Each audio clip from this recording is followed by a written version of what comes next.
Welcome, welcome, welcome, my friends. October 29th, it's 2024. My name is Joey Ragona. This is Heart-Centered Marketing. We're here for another epic episode. I promise you that because I know this person very, very well. We've been friends for over a decade. And on top of that, she was already inside my Academy private mastermind group today. And Lauren absolutely blew everyone away. Lauren, man, we've been it's like all day we've been together, and that's such a treat. It's been Thanks. good. Thank you for being here and doing this special episode with me. How you doing since the last time I spoke with Good, you? good, good. It's a pleasure to be here. Amazing. And yeah, it was an awesome morning or afternoon, and yeah, thank you for having me. Yeah, this is promises to be epic. We're going to be talking about silent saboteurs and uncovering the hidden obstacles. I'm just looking down at my iPad to make sure that I can see the comments coming in from Facebook. If you're here live, let us know with a hashtag live or hashtag replay if you're watching the replay, and hopefully I can monitor the comments. So forgive me if I'm looking down every once in a while. So I got to lower down this volume here. So Lauren, I know a lot about you. So can you just give the audience who's never met you before a little summary of who you are, why you're so epic, what you've done? Because I don't want to spoil anything. You take it away from Yeah, there. so I've been coaching for about 20 years, and for the last 10 years, I've been coaching as a certified high performance coach. I was certified through Brendan Bouchard's academy or institute, and I was director of coaching for one of his companies for the past 9 years. And so I had the privilege of building an incredible team of coaches and mentoring them and helping them and overseeing 134,000 hours. Wow. Wow. Learned a Wow. lot is So I learned about people yeah. and how things go, what holds them back, what works, what doesn't. And I put patterns together, and there's a common theme. It doesn't matter who people are, their status, where they live, their gender, how successful or not they are. At the end of the day, we're all people. And the same things in different ways hold us back. Yeah. So, and this is my thing as a coach. I'm the person, I've got the reputation as I will find the needle in the haystack, because if you don't find that needle, that's when you keep spinning your wheels, right? Mm-hmm. Trying to fix something and it keeps showing up. Yeah. And so this is the saboteurs. I love talking about this stuff. And so you found that there are how many would you say needles in the haystack are there? Because I know that there's not many of them. So can you reveal that? Yeah, so I just want to start by saying there's always exceptions, right? And this is my experience from the work I've done over the last 9 years and what I've learned. So you could see something different somewhere else, and it Right. doesn't make one right or one wrong. And so I just want to set that context. Mm-hmm. So what I saw and what I learned is that whatever's holding someone back, whatever fear it is that they notice and that's showing up in their life, you can pretty much put it into one of 5 buckets. And when you find which bucket you're in, then you recognize the patterns and the thoughts and the habits that kind of go with that bucket, Mm-hmm. then you can unravel it and unpack it much more quickly. And so the good news is that it comes down to 5 things. And underlying those 5 things at the bottom of it for everyone is probably driven that we don't feel good enough, right? Okay. In Okay. some way or, but that shows up differently in our lives.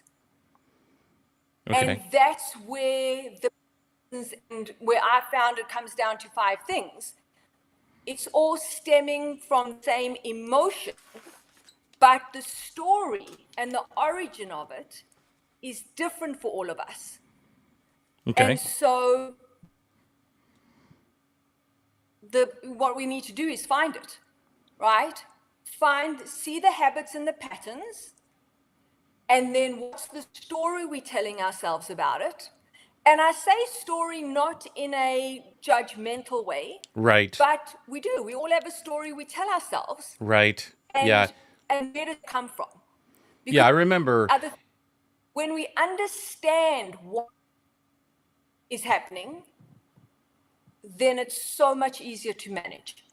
Yeah, and I remember because we're gonna get into like these five things, and I remember because the story that I was telling myself, because I just want to give a little bit of a context here, maybe use me as a guinea pig here, and go through it.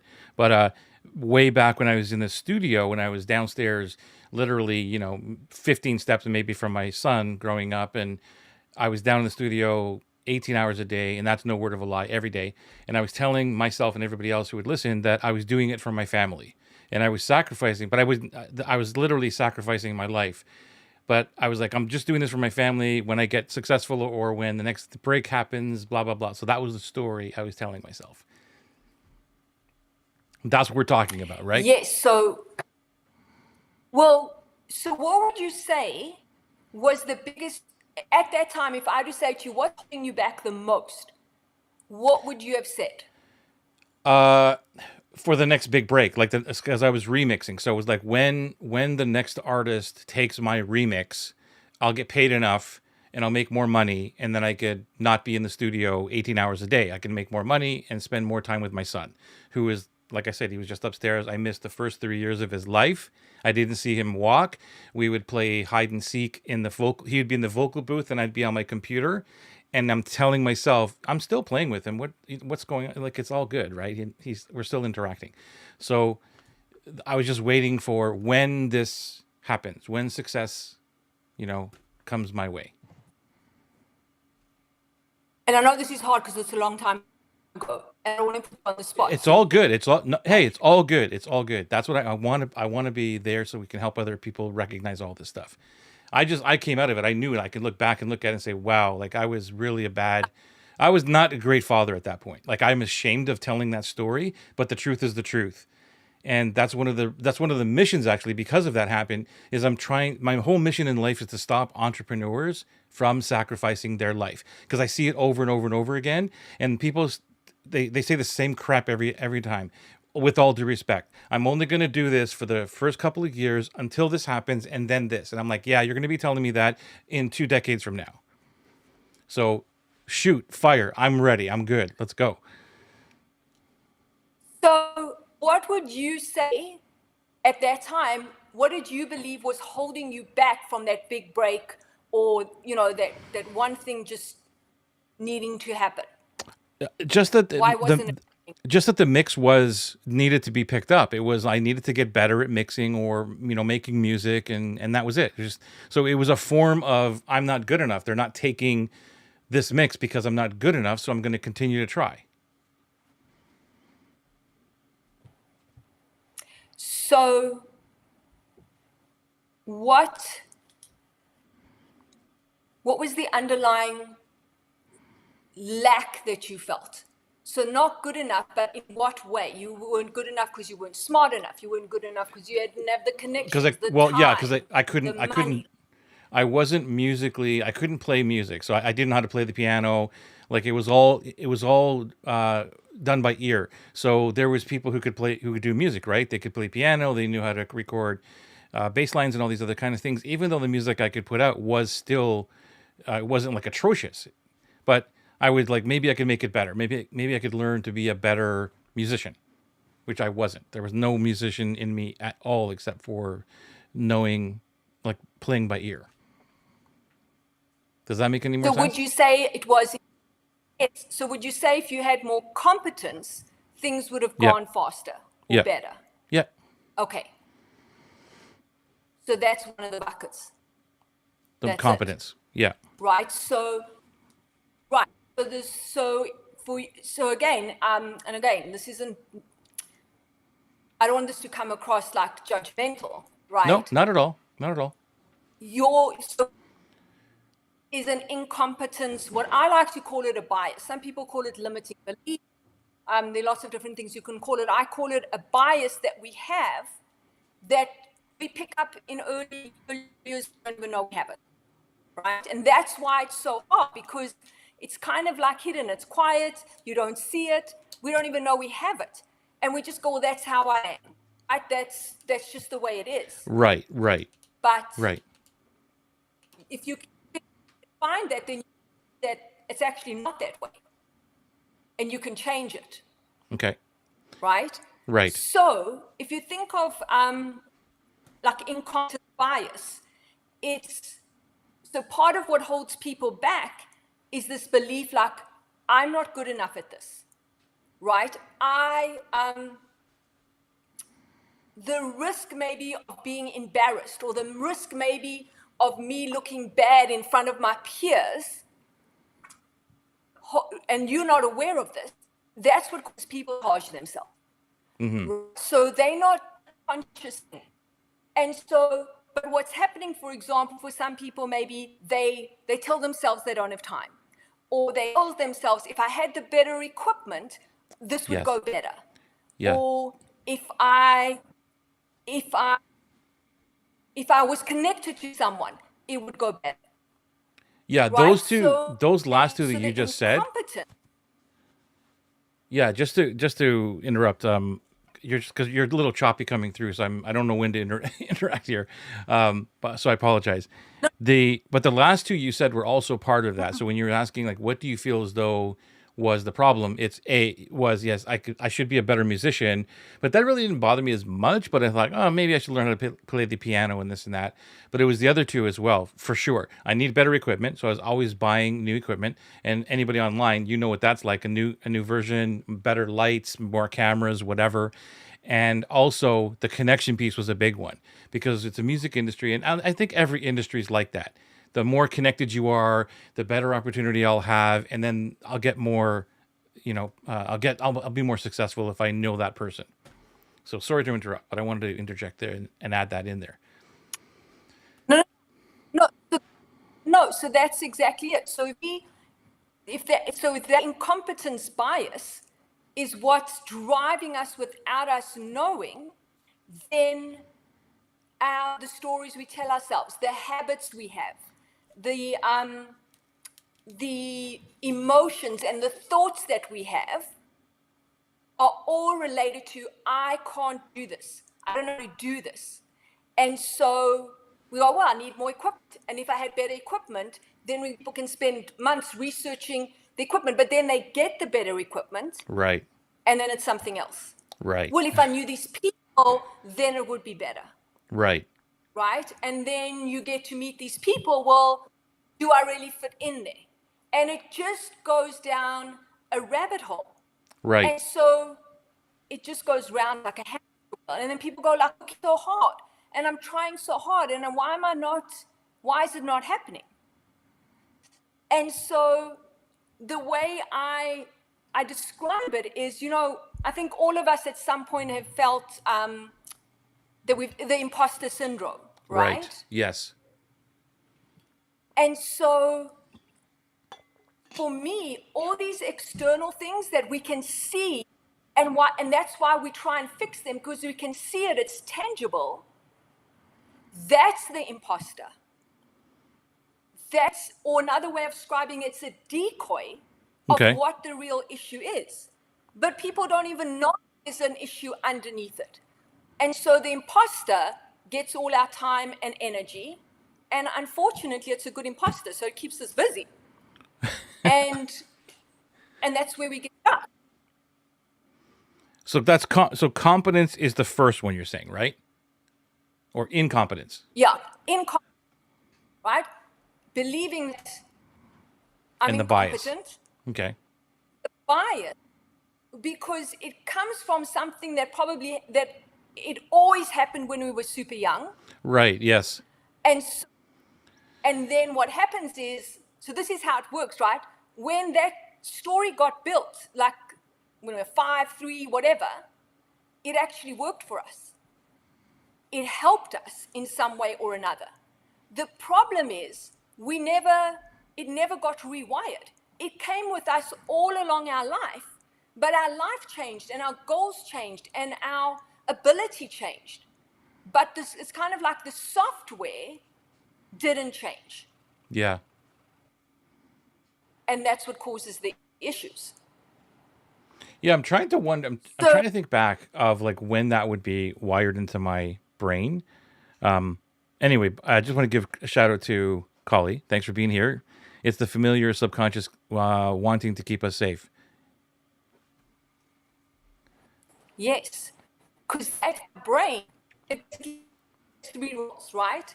It needs to make sense of the world. Even if the way it makes sense is wrong, it needs to make sense. It's wired to keep us safe, and it's wired to be right. Yeah. But the brain, the version of safety, isn't what we see as safety now.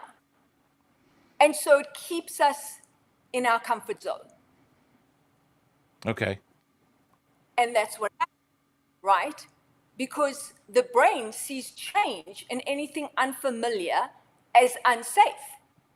And so Right. it's going to do everything it can not to be unsafe, even though where I am now, it's not unsafe. So Does how that make could sense? we? How do we use this? Like, how would I identify this? Actually, do you want to go through the five and then come back and talk about maybe some examples? So incompetence bias is one. So the others are certainty bias, and Okay. that is I have to have certainty, because if I don't have certainty, I could lose everything, and Yeah. I could be I could lose credibility, right? So because I don't have certainty, I'm not willing to take any risks. Yeah. The other is change bias. I'm not going to change because or it will inconvenience other people. It will create conflict. And so these are the stories that I'm telling myself. This is my brain keeping me, and so I don't make changes and I don't move forward, Okay. right? The other is commitment, right? A bias around commitment. If I commit to something, then I lose my freedom, I lose my flexibility. If I commit to something, then I'm responsible for it, and I don't want that. If I commit to this, then I could lose out on other things. And so I don't make the commitments that I need to. Like, this is my ideal client, right? If I commit to this one ideal client, and then I'm going to lose out on all the other people. So I don't Right. want to commit. Right. And then the incompetence, and then the other is rejection bias, right? Which comes from, I will be rejected if I'm not like everyone else. If I speak up, people will see who I really am. And so, because I have this belief or this bias that you have to be the same as everyone, I play it safe, I don't speak up, and I do what everyone else does. And so here's the problem, right? We live into these stories, and eventually at some point we reach a breaking point. Yeah. We realize how unhappy we are. We just get sick of the same thing happening over and over again. And Right. we're just like, but that we don't know how to change it. So So that's when people say, I've tried everything. And that's when they stuck. and so Now what? how do we apply these? So what would we look at to first of all identify them? So you want to look at the themes. So let's just take the incompetence, right? Yeah. And so all the things that you feel are not going right in your life, how come? Well, I can't make good meals because I'm not good at, I don't have enough recipes, I don't have enough knowledge.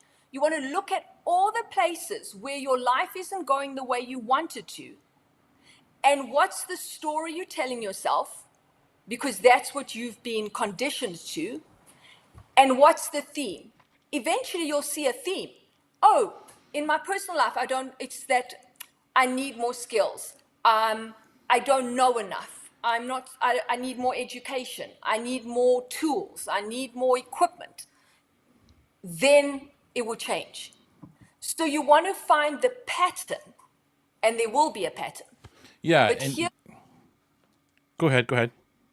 no, so here's the thing though. We don't want to see that pattern because we have to acknowledge that it's me. It's not everyone else out there. It's not the I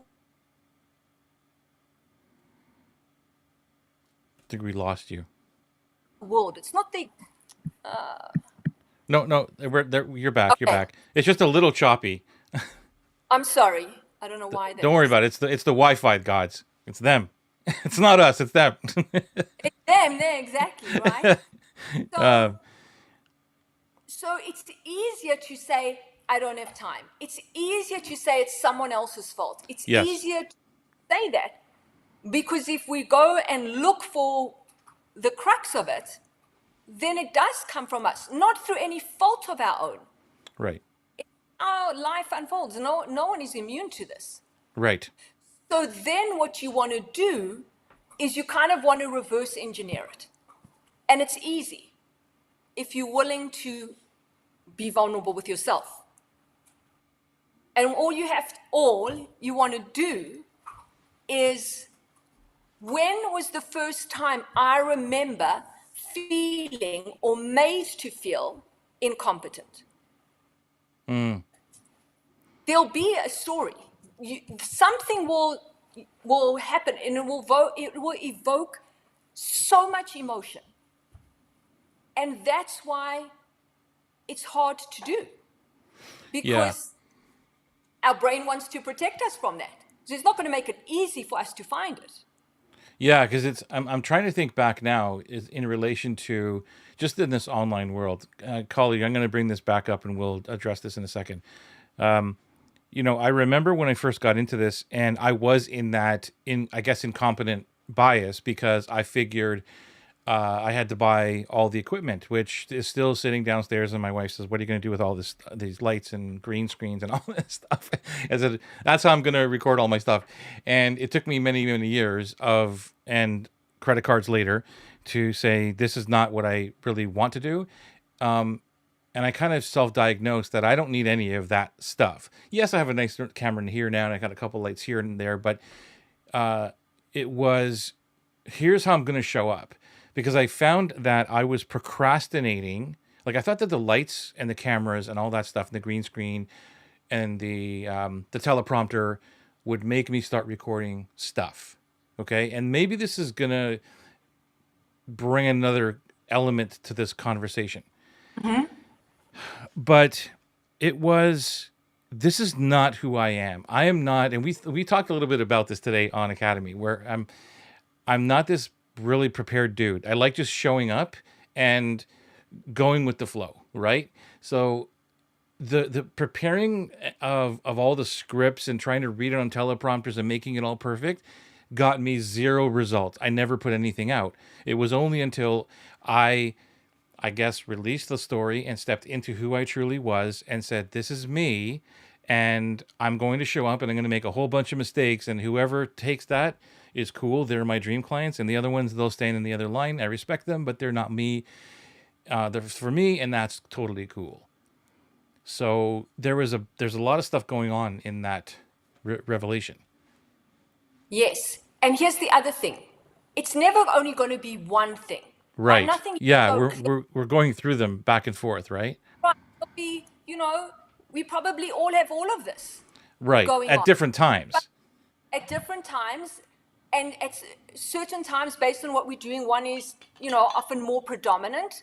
I remember, when I first got into this world, and that's when we met, is that there was only one way to do this. And if Yeah. I didn't do that, then I'm incompetent. And then the story is I'm stupid. And I'm going to be rejected. I'm not going to be like everyone else. I'm not going to be accepted because I'm incompetent, and so I don't do anything. And so where does that come from?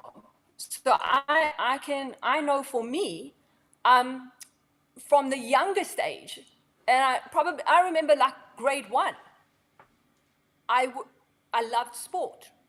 I was never the best. I was always just above average. And so that's when I thought, I, I'm not good enough. Well, I'm not good enough in the sense that I'm not a good athlete. I'm not good enough in the sense that I can't do these things that other people do. And so I played it safe. And so it's no surprise that I always felt that I fell just short of being the best. Okay. And Yeah, it's so, oh, it so one thing, so because we're wired our brain is wired to keep us safe, right. a lot of times I didn't try. I just didn't put the full effort in because I go, well, then I can tell myself, well, I didn't try. So obviously, like, I didn't win. Yeah, exactly. So yeah. Okay. And sabotage, it Yeah. kept me, instead of just embracing my ability, my skill, and I was still actually a lot better than most people. But it was a pattern that I had from being very young. Yeah. So the It isn't. competence, Yeah, so it's that's, not. oh, sorry. No, I'm we're just I'm just trying to think back of and trying to help everybody else go back, like what would be the pattern, because I'm even trying to go back into my childhood and look at where would I think that I was incompetent. I know points of my life where the do different came, like that was very early in my life. It was, and maybe that comes from a, sorry Collie, we'll get to this comment in a second, and maybe it's because of my, what's the word I'm looking for? My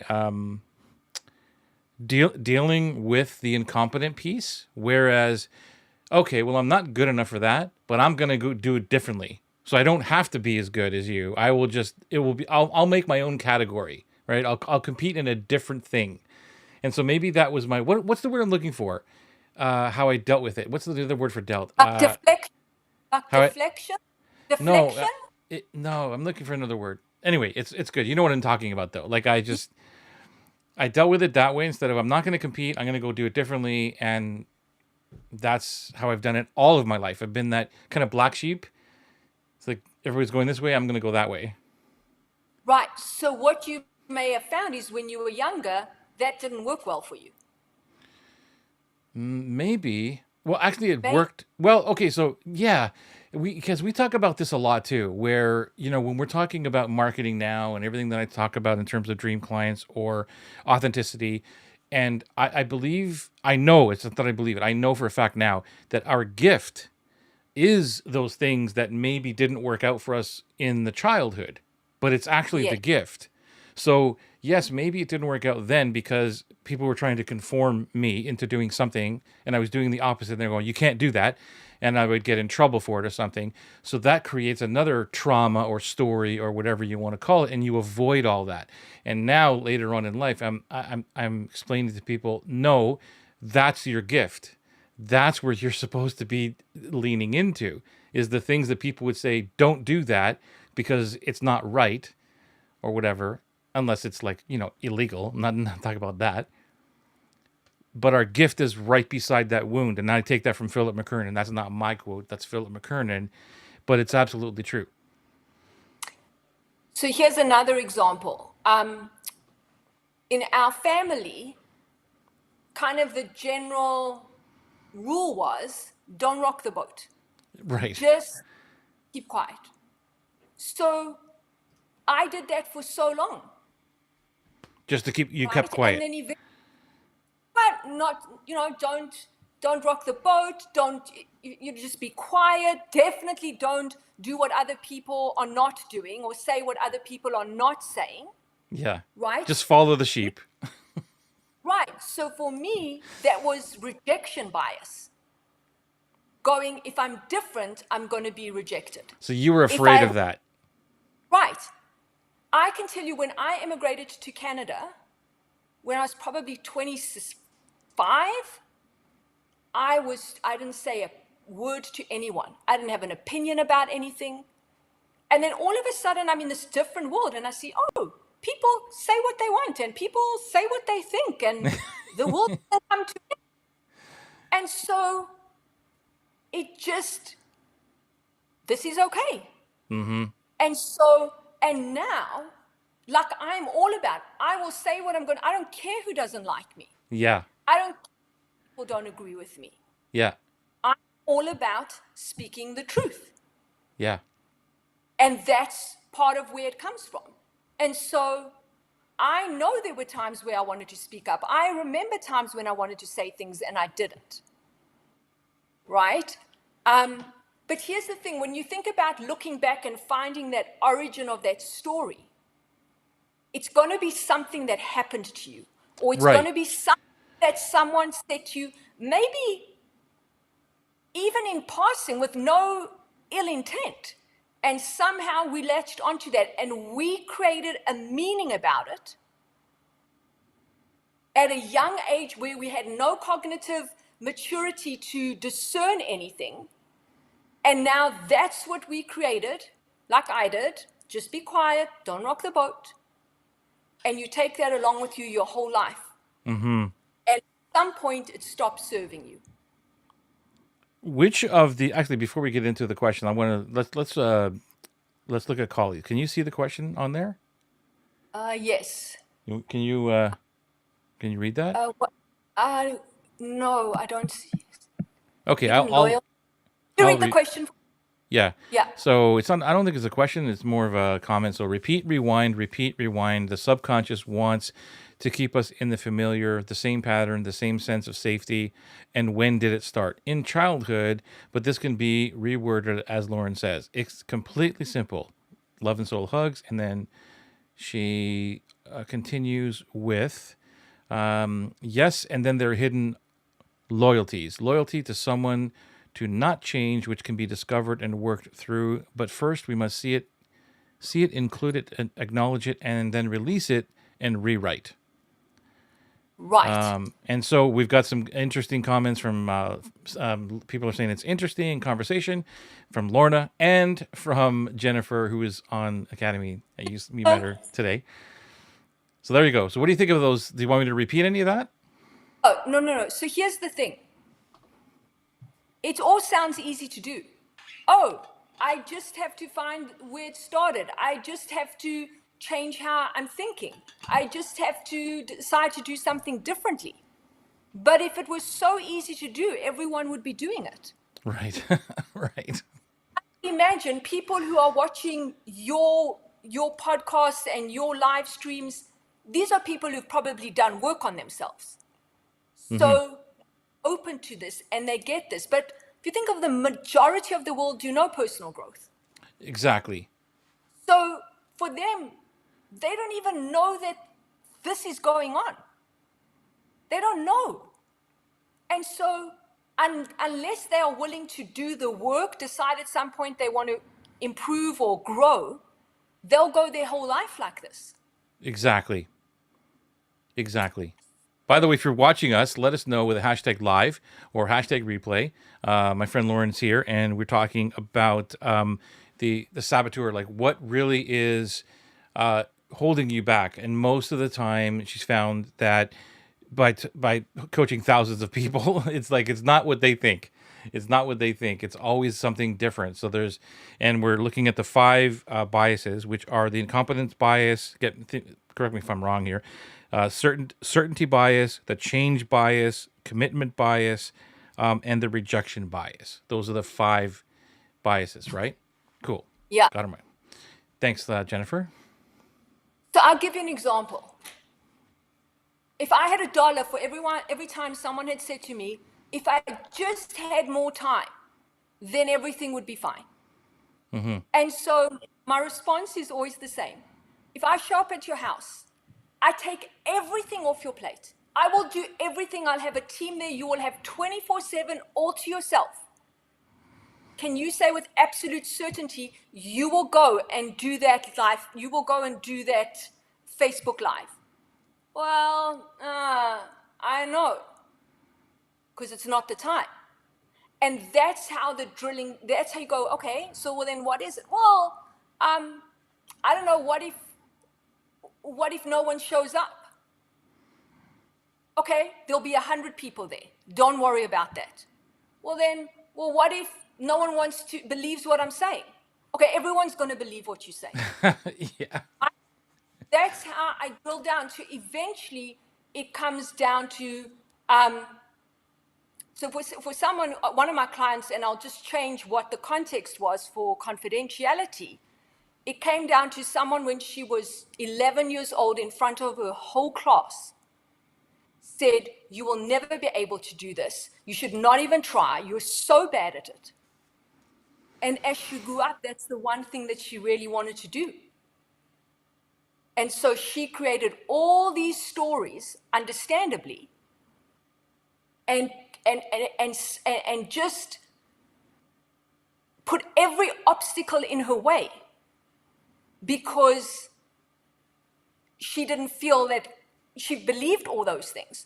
When she saw where it came from and how it started, and she goes, oh my God, that is so not true. It wasn't true then, it's not true now. Things can shift in a heartbeat. So which one, I think I know, but which one was the main driver? Which bias? Because it sounds to me like she was stacking biases. Yeah, and so Which one? remember, it's never going to be just, so for her, it was rejection bias. If Oh, I do the thing, I'm going to be rejected. And oh, okay. I thought it was the incompetence one. Okay, it's both, right? okay. I've been told I'm incompetent. So if I try and do this, I'm just going to be rejected. You see, like it's funny, Lauren, because when we're talking about this, and my tribe knows this about me because I speak about it all the time. But when someone told me I couldn't do something, that was like, yeah, I'll show you that I can't do it, that I can do it. And I would get challenged a lot where I'll give you an example. One of the examples was I'm going to be on radio. And they're like, how are you going to do that? You've never taken a radio thing. And I go, I don't know. That was my answer to everything was, I don't know. I'll figure it out. And they would laugh at me. And then I would do it. And they go, wow. And so that's the rejection thing is not even in my field of vision. I'm like, okay, don't really care. And I'm going to show you how I'm going to go do this. Now, I don't know where that came from. And I think maybe it comes down to, I don't know. I don't even know which one of these would have driven that kind of behavior. So here's the thing. There probably isn't a story there. That's not your thing. Rejection isn't your thing. Yeah. Right? You probably didn't have any, maybe, again, this is like deep work, so we're not going to just fix it, Yeah, you assess can't it just, in this. But you maybe never had an experience of feeling that you were being rejected. So that's well, not okay, hang on a second. Hold on. I will tell you, here's another story that will bring this to life. So in my this is total rejection, okay? So in grade 6, I bet you believe it or not, I had a girlfriend, really like a girlfriend, going around thingy in grade school. It's crazy. But anyway, so we were like early in grade school, and then we became enemies. And then in grade 6, she literally, and I'm telling you, literally turned the entire school against me. I had no friends, including my best friend who I met in kindergarten. So when I went to school in grade 7 and halfway through 8, I would be a loner. Like nobody would talk to me. I would be rejected all the way through, all the time, every recess. That was devastating.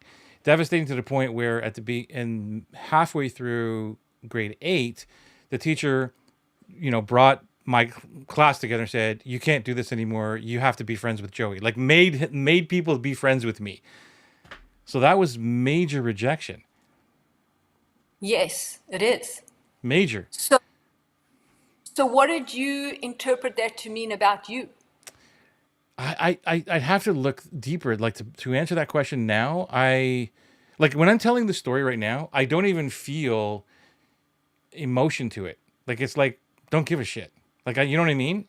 And maybe that's what it did. Maybe it built up my immune, or not my immune. Maybe it built up this, like, I don't really care what people think about me.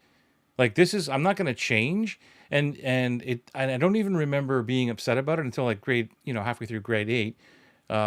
Yeah, whatever. So it's and maybe I pushed it away. Maybe there's something hidden that I pushed away and it's buried deep inside. But right now, it's like I don't remember. I don't really know what to So say. my take on this, and again, I could be wrong because we haven't really dug into this, Yeah, is that's not your bias. That's not the bias that's holding you back. right. Yeah, I totally believe that rejection is not my bias.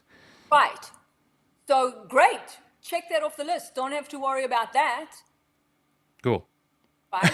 Let's go. Let's go to the comments for a second before we continue. Yes. So you can't read these, right? You can't see them. I can, but they're going quite fast. Are Oh, you looking on? Are you looking on the screen or? that's the thing about certainty. Yes, Is that a comment? Oh, I can that's see the one. that. Yes. The thing about certainty, there is none. It doesn't exist. And yet we hang on to the pursuit of having it. Ask me how, I don't know. Ask me how I know. So, right, no one has any certainty. Lorna also continues with this one, Lorna. Sorry, Lauren. Some things you don't know your way through, you feel your way through. Yes. So, here's the thing for some people, certainty is the deal breaker. For other people, like for me, it's not. Like, you know what, I'm going to do it, and if it doesn't work, then I'll figure it out. But for some people, certainty, that's their bias. Yeah, And they won't try new things. They won't take risks. They get caught up in, I don't know enough. I need to learn more. I need more time, yeah, right? Because I'm not ready. So even though intellectually they know there's no certainty, they want enough certainty that they'll succeed, 100%. right? So somewhere back in their life, something around that played out, right? Around, maybe they did something and they were told, well, that was a stupid thing. Didn't you know that you'd fall in the lake if you walked on thin ice? Yeah, Now I need to, okay, so now I'm not going to walk on the lake unless I know the ice is whatever. But then that just spills over into every aspect. yeah. And that's how it permeates our life. Yeah, I see this one a lot. I see the certainty bias in a lot of people I speak to, even my clients, and they're looking for certainty. And I'm not that person at all either. I'm like, just let's. Well, here's what we're going to be certain about. One of these two options is probably not going to be the right one. Let's figure out which one of those options, and let's figure out the one that's going to at least move us forward. That's what I'm certain about. But anything else, I don't have to be certain it's going to work. Is I don't have that one. And the commitment bias, because it's kind of like the certainty and the commitment biases are really related, because it's like I'm going to commit to this, but I'm not really sure. I want to be sure that it's going to work. So how does that correlate, and what's So the differences? That's a better question. yeah, We'll come back to this, Lorna. Thank you. yeah. So certainty is more about I have to know what the outcome is going to be. I want to guarantee, right? Commitment is more about, well, if I commit to this, it's almost more of fear of missing out. If I commit to this, then I could lose out on other things. And then Oh, if I commit to this, then I'm responsible for the outcome. I don't want that responsibility. And so it's a subtle difference. yeah. I'm more. I love leaning toward the other piece of it. Not that there's anything wrong with the other part, but the part about the missing out really resonates, because that's what I hear about as well. Like especially for me, focused on pick a dream client and go with it till you hit $1 million, that kind of thing. They're like, well, what about all the other people? That really resonates with me, because that's where, Yes. not that I'm like that. It's like that's where all of my clients, many people I speak to. Yes. And there's an element of acceptance. Well, if I exclude all these other people, then I'm not accepted and I'm rejected by them, right? So this is the thing. That's where it does get complicated, because it's not ever just one thing. There's Sure. layers. Yes. But ultimately, there's a layer it's like the domino. What's the domino that started the whole reaction. Right. So And Lorna says it's possible your I don't care what you say I'm going to do it anyway could be a form of unconscious thought rejection. Perhaps I don't know. I'm an open book here. Just diagnose what's happening here in my psyche. But yeah, I don't think so. I just think it's not an issue for you. yeah, it's Or if it ever really was, like it was for me, but I did the work to overcome it. And so there's proof that you can change. Because that was my bias, rejection. And I felt like that for 20 years. And then I did the work, and now it's absolutely not an issue. And I guess I'm so glad Lorna said that, because that's the message I want to also, I want people to take away, is 100% you can change. yeah. 100% you can get over it if you're willing to. And, you know, it's simple, but it's not necessarily easy. I'm glad we're having this conversation because I always have breakthroughs when we have these type of conversations, especially when we're going back and thinking of the past. And I just realized something through this conversation. And because of that rejection, remember we were talking today about the other thing that you taught us in Academy, which was brilliant, by the way. And I told you that I'm not really a people person. Like I just, I'd rather not. I'm okay on my own. That rejection story I just told you about is probably where a lot of it stemmed from. Because I didn't not go to school. I didn't go home and say, I don't want to go to school. Right? I still went. And I still went out to recess and all that stuff. But I was, well, I don't need these. I don't need you. It's all good. I'll just be on my own. And that's cool. So Right. that's kind of connecting for me now. Like maybe that's the reason why I can go out into the world and not really have to lean on other people, which is not always a good thing. It's not always a good thing, but that's where the whole, maybe that social anxiety piece of it, if you want to call it that, maybe came into play. And so that's another element of the brain. It has to make us right. Yeah, right. Even if our story is wrong, our brain makes us make it right. And Okay. so then, yeah, I don't need people. And then the evidence starts stacking up because we look. So the other piece of being right is we look for confirmation. It's called confirmation Yeah, bias, right? confirmation bias. Yeah. I only look and find, oh, I'm right. I don't need someone here. Oh, I'm right. I don't need someone here. Oh, I'm right. I don't need someone. Yes, that's the truth. Yeah. And so my life, I don't need anyone. Right. And it's Definitely. and here's the thing. Sometimes those things work for us. Sometimes it does work. But most often it probably doesn't. Yeah, 100% I agree with that. Right? It's also not black and white. It's like any strength that anyone has. Like, I'm organized to be annoying. Now, that has served me in my career. It wreaks havoc in a relationship.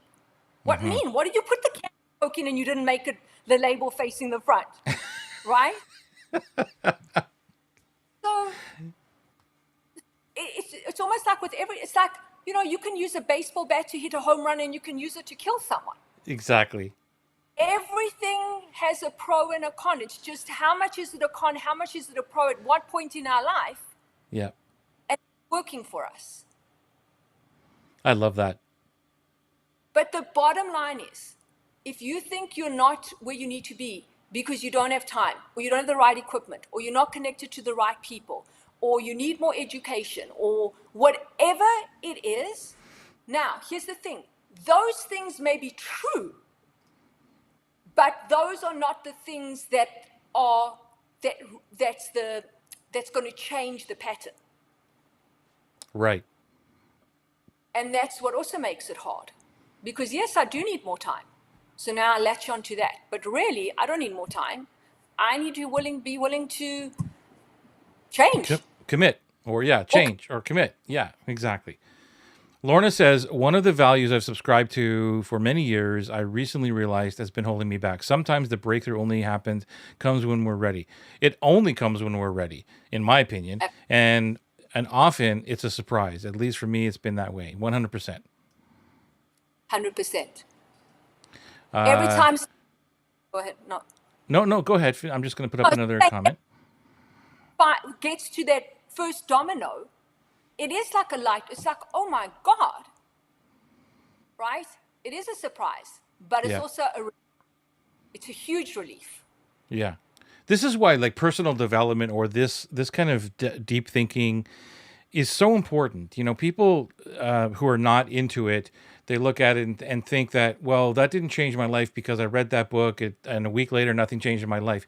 It doesn't happen that way. And I remember distinctly, my tribe has heard this a billion times, but maybe you haven't heard this before, but I distinctly remember the day I changed my life into terms of, personal development. And that was in 2007.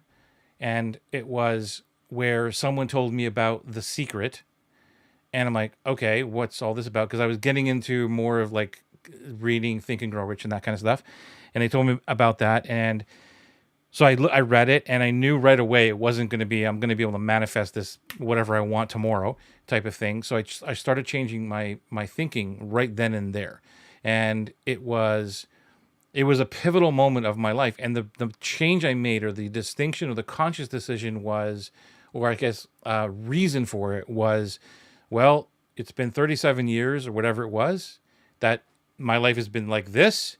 And this thing's telling me to do this other thing. So there's no reason why I shouldn't try it. Because up to now, my life's been crap or whatever it is. And that I'm was so a conscious decision.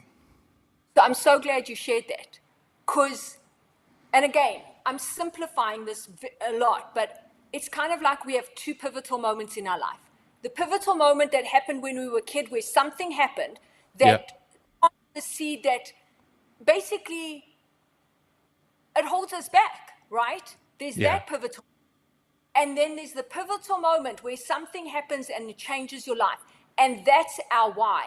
That's most often that pivotal thing is why we go down a path that we do. I know mine, 2001, November 11th, changed everything.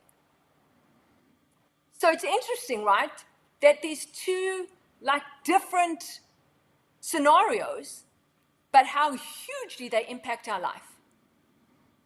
Yeah, because I don't know if you want to share yours, but I mean, for me, it changed the people even around me, the world, all of that changed, and if I look back now, I can't even, you know, I can't even imagine being in, like, how we are in this world, like when we go to events and all these, and when we're in that room, everybody's the same, and it's also, and I remember being at a Brendan event, and it was like, that's the kind of event where you can stand up on a chair and shout to the room, "I'm going to make $1 million this year," and everybody will applaud you. They won't say you're crazy. Who do you think you are? Nothing, right? You go out Right. into the world and try that, they're going to go, "Who do you think you are?" So we're the minority. However, I don't even believe that anymore, because I'm so in the world of everybody around that are like us that I think everybody else is weird. I'm like, what are you talking about? You don't even, it's so, I believe that we're the majority, which I know we aren't, but it shows you like how your mentality and everything changes when you surround yourself with a life-changing pivotal moment decision, and then everything around you begins to change to facilitate that new life, that moving forward. Yes. So here's a public service announcement, which I thought of as you were sharing that. Is whatever our bias is, whatever that story is that without our knowledge got planted in us, it never is going to go away. You Right. can't wipe your brain clean. What you can do is recognize it when it shows up again. And so if you do the work, when it shows up again, the degree of it showing up is going to be significantly less. You're going to be able to recognize it and knock it on its head straight away. But don't be surprised. Like for me, I shouldn't be surprised if at some point, oh my God, like what if I say this, what are people going to say? Right? But Yeah. in a second. I recognize that I see it for what reason it's done. But that seed is still there. And so sometimes people, oh, I thought I worked through this. And now 10 years later, it's showing up. Yes, because there's a situation that's triggering it. Right? And so that's why, and every time we deal with it, we get stronger. Every time when we deal with it, the power of it becomes less. Like the balance of power shifts. Got it. Lorna, I like the idea that the commitment bias thing related to not wanting to be responsible for the outcome. Thank you. So amazing. I love when a shift happens like this. And she also says, look for the pattern. Amazing. If you're here, by the way, live, let us know with the hashtag live or hashtag replay if you're watching the replay. I'm with my good friend Lauren. We're talking about all of these cool biases that we need to need to know of so that we can identify truly what is holding us back.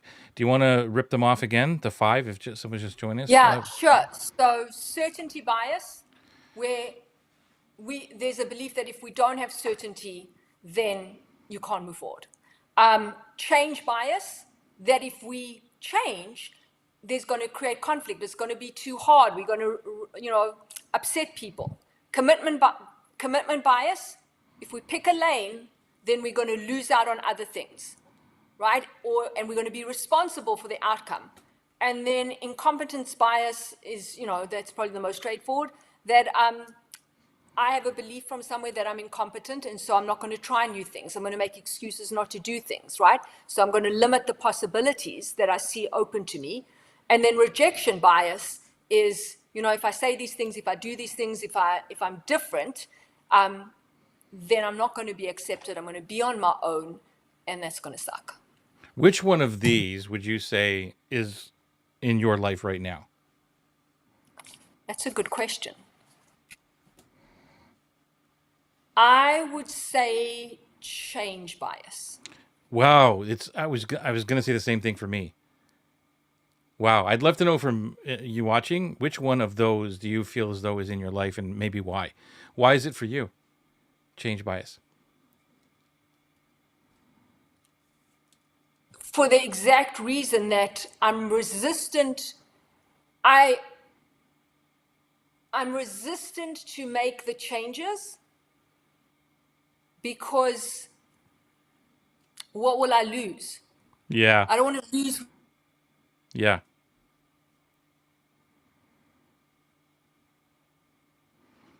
what I've already got, right? The possibility, the incompetence, right? That there are things that I'm in a different place now, and there are things that I don't know, and I need to Yeah. know. Yeah. And because I don't know these things, then obviously this isn't working, kind of thing. And then I feel better. No, it's not my fault, right? Yeah. And that's what we do.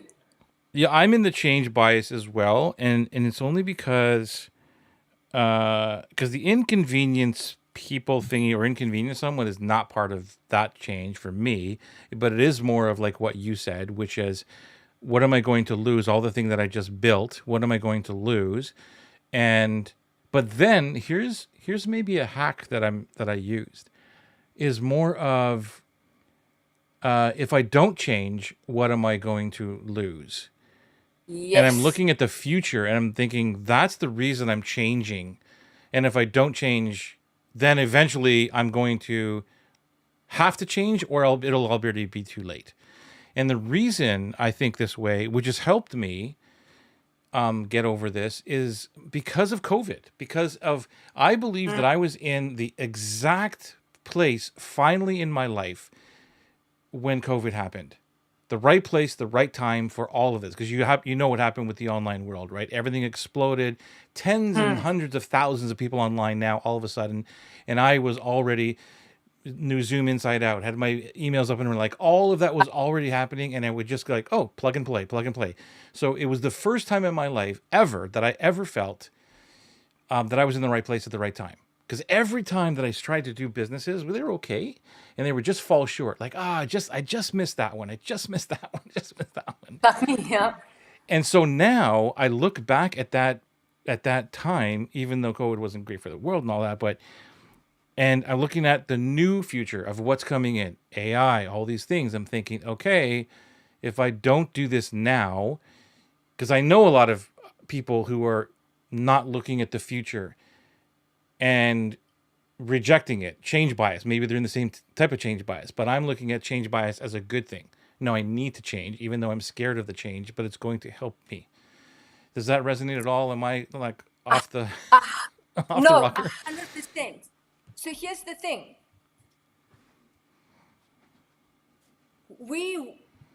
It's kind of this perspective of better the devil you know than the one you don't know, right? Yes. And the reason for that is because the devil you know is safety, even though you may be miserable in a situation, you Yeah. know it's safe, and so your brain goes, you staying there, right? Because what happens if you go, the whole grass is green on the other side? And the question you ask yourself is the $1,000,000 question. I ask that to all my clients. If you stay where you are, what do you stand to lose? Happiness, fulfillment, living my purpose. If you go and try what you have to do, what do you have to lose? A shitty situation. Well, so which would you rather have? And then what makes it hard is the uncertainty. Well, Exactly. what happens if I go and I leave this bad situation? Well, it doesn't even have to be bad. It's just not what I want anymore. And then that doesn't work out. Then where am I? But So I'd what rather if it's a stay with good situation? What if it's an okay situation? Right? that's the hardest. That That's is what? the That's the heart. hardest. That's where I'm at. Like mine is like, you know what? I'm cool with this right now. But I know Yeah, that in a year from now or 2 years, it probably isn't going to be cool. And then I'm going to regret not doing the change. it's the hardest place. It is much easier for people to move from a bad situation. Yeah. The hardest place to move from is where, hey, it's good. What's so bad with this? Yeah. But here's the thing, that's exactly what you said. I mean, Joey's like just his wisdom and his not just about the marketing and stuff you do, but about life and people is just off the charts. Is that Thank you.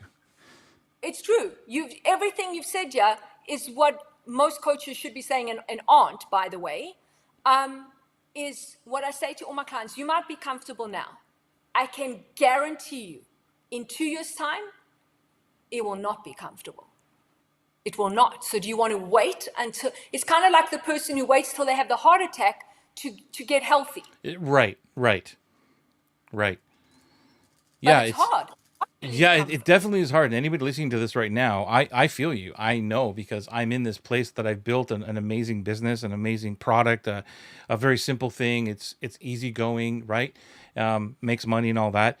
But I know that there has to be a change, not because it's bad, because I know that there's things happening that I believe will change the landscape of everything in business and online, which is a whole other discussion. But still, it kind of relates to what we're talking about here. Lorna says that she's a people pleaser starting on recovery. People pleaser starting on recovery. What bias is related to that? Rejection bias. There you go. Yeah, It's I the would hard one. totally. Yeah, Hard one. rejection bias. And we have to be willing to sometimes take 5 steps back to get 20 steps ahead. So when we make changes in our life, we might lose people in our life. But maybe it had to be that way. Right? So That was it's the also thing for me back in 2007, deciding to do that. And even, like the simplest thing for me, sorry to cut you off, but it was, it was the simplest thing. The first major decision for me was not just stop watching news. Like that was a simple thing, but it was stop watching news because the conversations, I just hate small talk. I just cannot stand it. And I cannot stand talk about stuff that I just really can't change. So that thing got me rejected from a lot of people that were in my life, friends, family, all that kind of stuff, because I just wasn't in the conversation anymore. about like how's the weather going on? Oh, you see what's going on with the elections? You see what's going on like here? I'm like, I go instead of me saying I don't care, which I still said, it was more of I don't even know what you're talking about. I have no idea what's going on because I don't watch the news, and then I would get rejected on that one. You don't watch the news. You don't even know what's going on in the world. What kind of a person are you? And so it's like that's when I said I really don't care. Anyway, yeah, it does make sense, Lorna. By the way, so yes, it does make sense. 100% rejection bias. It's, I love this. Like, this is what fires me up because it's so interesting. And for me, it's like putting the puzzle together, right? And so it's kind of like, I have to find that missing piece. There's a missing piece to this friggin' puzzle. And I'm the person who will find it, right? That's my thing. But it is hard to do on your own. I 100%. mean, how much we've invested in our growth. Like if we had to add up over the 10 years, how much money we have spent on our growth, Yes. right? That's why it might seem easy for us now, but we did the work. Yeah, I still find a lot of things hard. Even today, when we were talking about the stuff you were doing, it's not like it's a cakewalk for me. I still find things hard. No, But this is where, to me, it doesn't make any sense why someone who wants to change their life or become successful or anything does not have coaches. Like it just does not make any sense to me. Yes, I'm biased because I'm a coach. Don't hire me, hire somebody else. Hire Lauren. But it's you I need to have sorry. that bounce off of like the discussion. And a lot of people when they're hiring someone as a coach, this is me just going and venting, but hey, that's what this show's about anyway, is about, expecting change to happen right away. It's like, no, that's not going to happen right away. And the job is we need to look at all of the things that are going on and the bias. I love the way that you actually gave it an example of how you broke down the bias on that example, first of all, too, because they're giving you an objection, really. They're saying, well, I don't have enough people. No, okay. You know what? I've waved a magic wand and you have all the people that you need to connect to. So let's go do that. Well, I need the equipment. Okay, I've given you all the equipment. Here's $100 million, right? And I love the way you broke it down because eventually it's kind of like the 5 whys or the 7 whys when you're going, why does that matter? Yes, Why does that yes, matter, right? yes. And then they're like, well, because of this, that's why. And you're like, okay, so let's stay there for a little bit. So I love the fact, and for anybody listening, you could. It's still harder to do it yourself, but do it. You can still have you have the 5 biases, and we'll go over them again. But go get someone to work with you. Go in groups, go in masterminds, and have these discussions. That's why today's discussion, even today, the breakthroughs that were happening on Academy was amazing. It's just the small little discussions, right? And that's when people, when they're sitting back and they're looking at the whole picture because you're given amazing frameworks, to me is how breakthroughs happen. But they have to be willing to do the deeper work. So you know what my belief is? What is it? And I don't want to offend anyone, but I'm not afraid of rejection, so I'm saying it because that's who I am. All right. I believe that for a lot of people, why they don't have a coach is because of incompetence bias. If I get a coach, that means I'm incapable. I'm a failure. I'm not, and so they don't get a coach. I think I'm very, very certain of that. I That, I don't disagree, but if you asked me, yes. in all of the people that I've worked with in all these years, I would say for me it's the commitment bias because I am that person who loves problems. So any of my clients, and they'll vouch for me, I will say, look, I don't know what the answer is. I think I know what the answer, but I'm not going to give you what the answer is. I'm going to give you options. I want you to go and try those options or one of the options.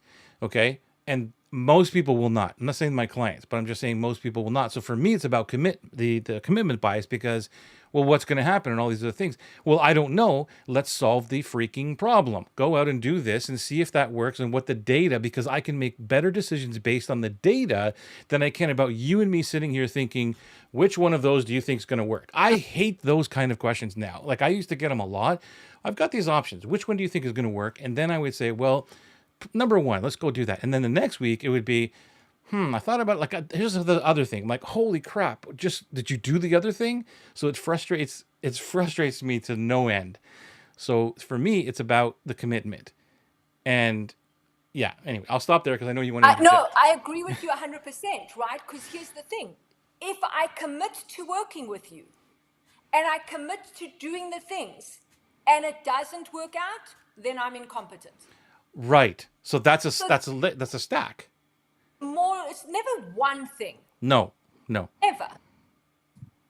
But the commitment is probably the drive. Well, if I commit, I it's like with me with, if I don't put every effort into it and I don't work, well, I didn't practice enough and, I wasn't fit enough and, Yeah, you know, even part of this, even now, I'm thinking about when people, when clients will say to me, "How long is this going to take?" or "I'm going to go do this new thing," I will always tell them, "Look, you need to do this for 90 days until we get data." So that's part of the commitment piece of it. See, so I'm all about commitment. I'm all about, I know that there's going to be breakdowns. I'm there as your guide. I'm there to support you. All of those things. I know it's going to be tough, but as I think about this as our conversation, which is why I love these, is because I'm looking at my business and thinking, what is the main driver of what I do, and what is the main thing holding most of the people that I'm working with back? And to me, it's a commitment. There's layers of all those other things, but to me, it's about commitment. Whether it's first committing to me, that's a little bit easier,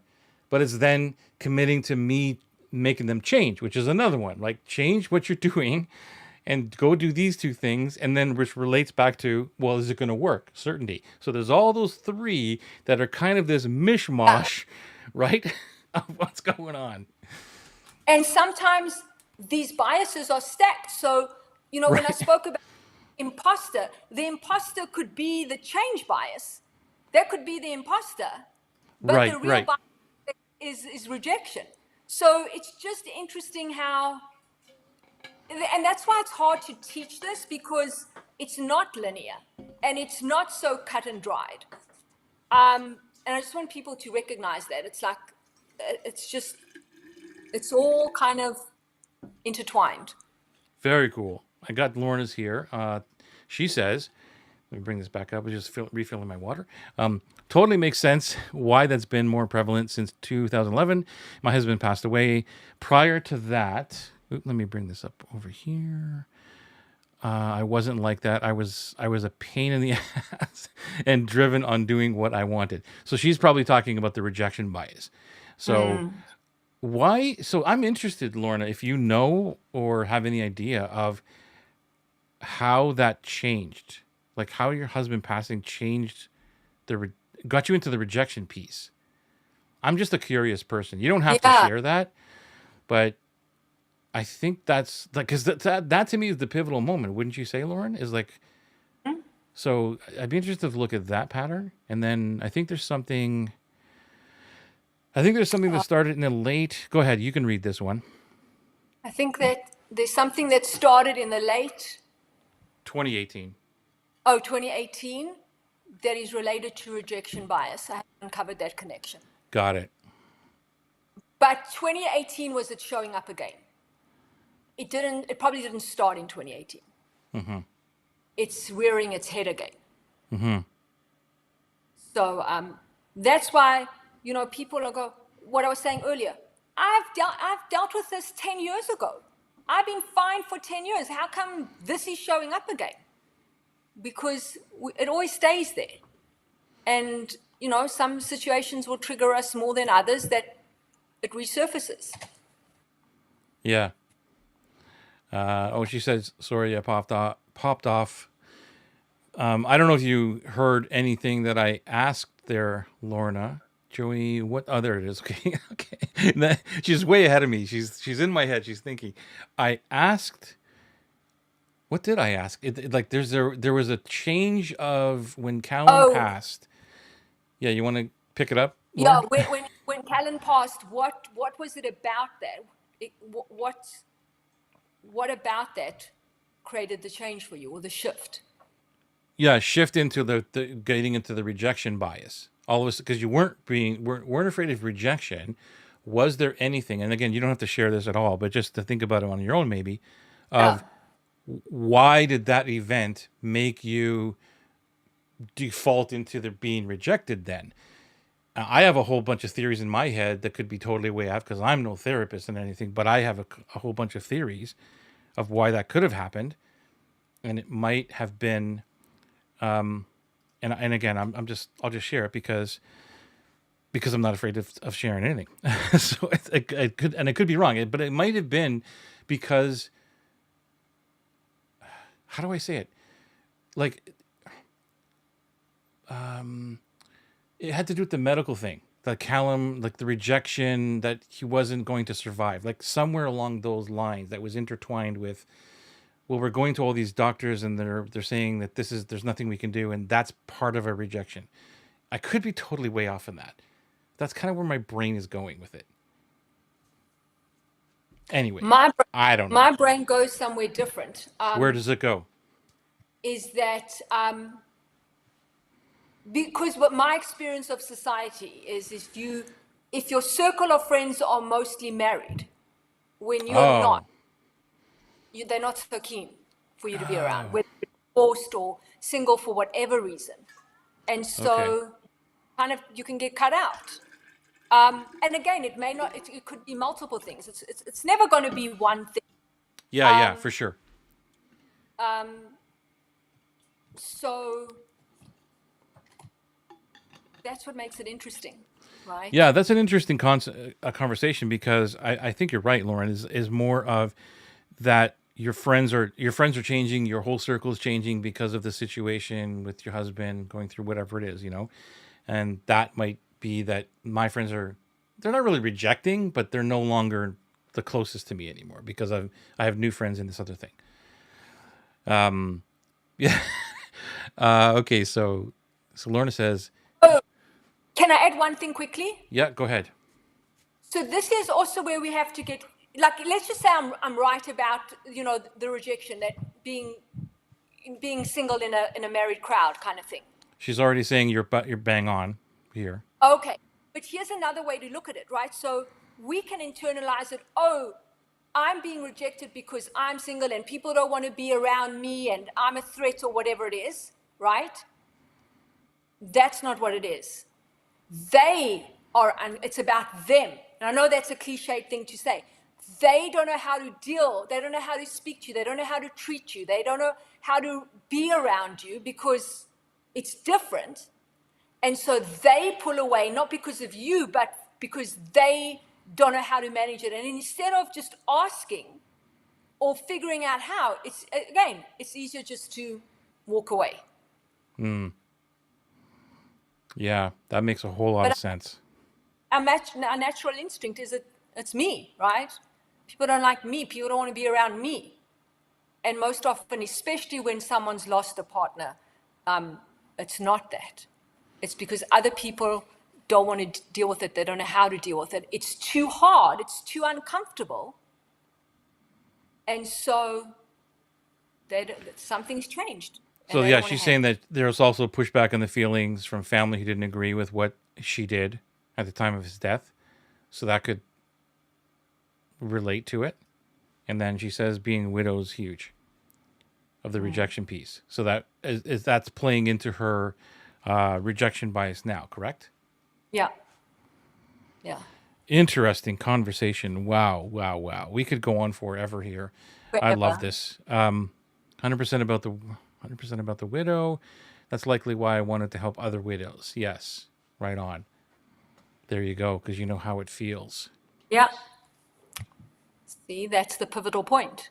So let's wrap up with you want to just go over them one more time quickly, Yes. what the five biases are, and maybe just like what they mean. And then, yeah, we can wrap up What the they conversation.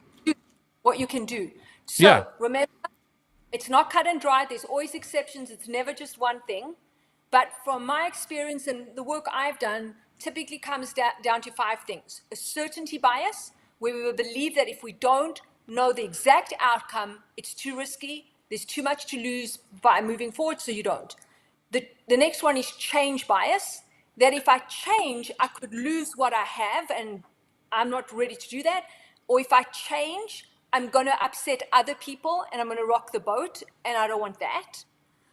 The third is commitment bias. If I commit to this thing, I could lose out on all these other things. If I commit, then I'm responsible for the outcome, and I don't want that pressure. So I rather not commit. incompetence bias is I'm not smart enough. I don't know how to do this. Other people have been doing it longer. Other people have been doing it better. And so I limit the possibilities I make or see available to me. And then the rejection bias is, if I do something different, if I say something different, if I speak my truth, then I'm going to be rejected and I'm going to be on my own, and I don't want that. So here's the thing. It's never one thing. It's not your fault, right? It's how our brains are wired. No one is immune to this.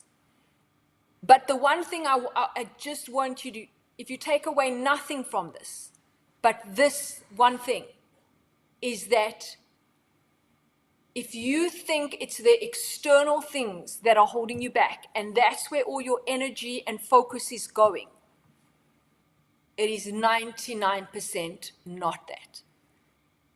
Or let me put it a different way. That's not the real thing holding you back. It's a truth. It's getting in your way, but it's not the thing that's holding you back. It's not the deal breaker. And so don't let the external imposters trick you, right? I love it. Yeah. Lauren, you're amazing, and we're getting all the love from the tribe. And this is the kind of conversations that we have, by the way, here every Tuesday night. We have in-depth conversations, we have marketing conversations, we have fun conversations, and hopefully you will be back. I know Lauren is going to be back because I've already convinced her to come back. That wasn't. Not that she didn't want to, but I'm saying you're coming back. Because we could talk forever about all kinds of different stuff. She is a Bible of just insight and information, as you've already seen here, on how to get the truth out of you so that you can look deeper at yourself. And I'm so happy that we reconnected and that you were back into my world. And I'm not going to let you go this time. And so, was there anything that I should have asked you that I didn't ask you before we end tonight's conversation? Anything you No, want to say? no, Okay, no, cool. no. Very, very Just it's cool. hard to do this on your own. It is hard to do this on your own. Yeah. That's the bottom line. Not saying it's impossible, but it's hard. Yeah. Lorna, you're absolutely right. We are our biggest obstacles. Yes. So amazing. Lauren, this has been exciting. I've learned so much. I took some serious notes down here, and I'm going to be looking at it a little bit more deeply to see which one of these are driving me today. And I thank you for that, allowing us to break this down. I appreciate you. And thank you, by the way, for being in Academy today. Everybody loved you. I already got messages that we It got was to a have you to ourselves. thank Yeah. you for trusting me to go and you didn't know what I was going to do. It could have been a disaster. So thank you for trusting me, and it's been such fun, such an amazing day. Yeah, So we'll do it thank you. again. Yeah, you're welcome. Totally, totally welcome. And thank you for watching us. If you're watching us now, hashtag live or hashtag replay, whichever one, just so I know where people are coming in and when you're watching. That would be totally cool for me. And I appreciate you for being here since, oh my gosh, 2018. We've been doing this now. Long time, but it's all because of you, because of your loyalty, because of you watching us. Thank you, and hope you have an amazing, amazing Tuesday night. We will see you next Tuesday for another heart-centered marketing show. Take care. See you later. Bye. Bye.